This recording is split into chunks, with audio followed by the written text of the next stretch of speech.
Dahil nga wala akong magawa nung gabing yon, naisipan kong lumabas at magpalpalailang sa paligid-ligid. Ito na nga, napadpad ako sa may Igorot Garden na sinasabi nila. Nakalimutan ko palang sinabi na nandito ako sa Baguio City. Ayun na nga, wala akong kasama dahil wala naman talaga akong kasama. Ganito na lang ang ginawa ko. Nag-video-video. At ito na nga, ang ganda pala ng Baguio City pag gumagabi na hindi umuulan. Hindi maipaliwanag ang nararamdaman. Nakaka-relax. Pero pag umuulan, nakakabwisit. Ay nako, ganito pala.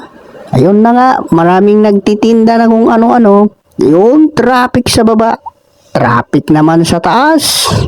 Ano ba yan? Ganito pala ang nangyayari dito pag gumagabi na. Ayun na nga, nag-video-video ako. Ito na nga yung pinaka-sentro na sinasabi nila. Yun pala.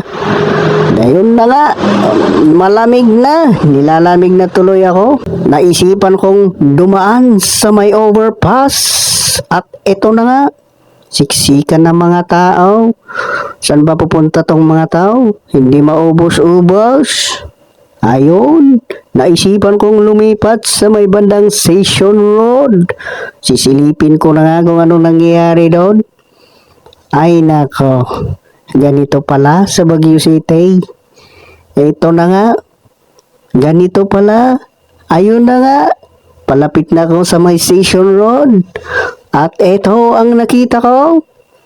Halos lahat ng mga naglalakad ay may mga kapareha.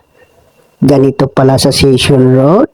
Kawawa ka naman boy kung wala kang kapareha tas dadaan ka sa Station Road. Ayun na nga, lumipat naman ako sa sinasabi nilang plaza.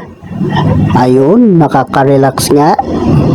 Maraming nakatambay, may nagtitinda, may naglalakad, may humihinga. Ayun, napadpad ako sa sinasabi nilang White House na kung saan may multo. Ang ganda ng paligid, tahimik na tahimik. Malamig habang naglalakad ako, biglang may nakita ako. Gago!